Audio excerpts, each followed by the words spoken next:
भगवद गीता का दूसरा अध्याय सांख्य योग के नाम से प्रसिद्ध है। यह अध्याय गीता का सबसे महत्वपूर्ण और केंद्रीय अध्याय माना जाता है, क्योंकि इसमें भगवान श्री कृष्ण ने अर्जुन को जीवन के शाश्वत और गूढ़ सत्य का उपदेश दिया। यहाँ भगवान श्री कृष्ण ने कर्म, ज्ञान और भक्ति के बीच संतुलन को समझाया और अर्जुन को युद्ध के मैदान में अपने कर्तव्यों को निभाने के लिए प्रेरित किया। अध्याय 2 का सार।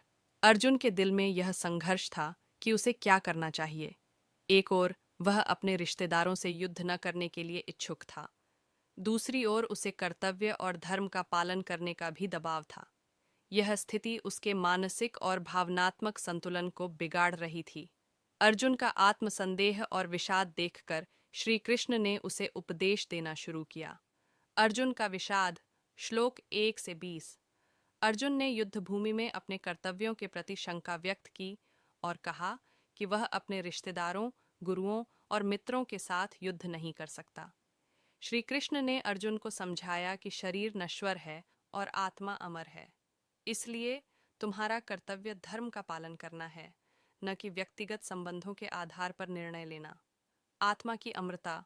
श्लोक 21 से 30। भगवान श्री कृष्ण ने बताया कि आत्मा न जन्मती है न मरती है।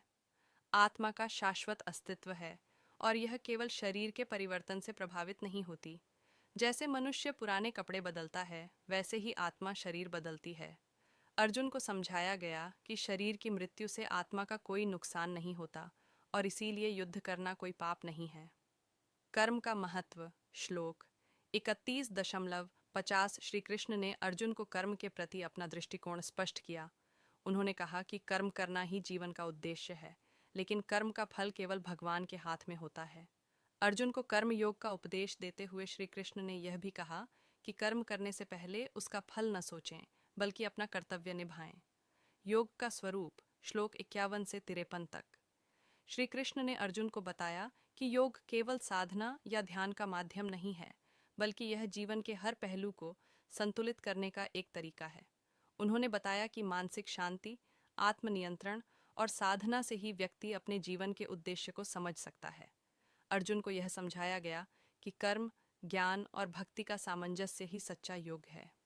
अर्जुन का संशय और श्री कृष्ण का उत्तर। श्लोक 55 से 72। अर्जुन ने श्री कृष्ण से पूछा कि वह कौन सा व्यक्ति है जो योगी कहलाता है। श्री कृष्ण ने कहा कि जो व्यक्ति बिना किसी सांसारिक अपेक्षाओं के परमात्मा में रति रखने वाला और सच्चे कर्मों में लीन होता है, वही सच्चा योगी है। वे व्यक्ति जो समता, संतुलन और बिना किसी द्वेष के कार्य करते हैं, वे योग में स्थित होते हैं।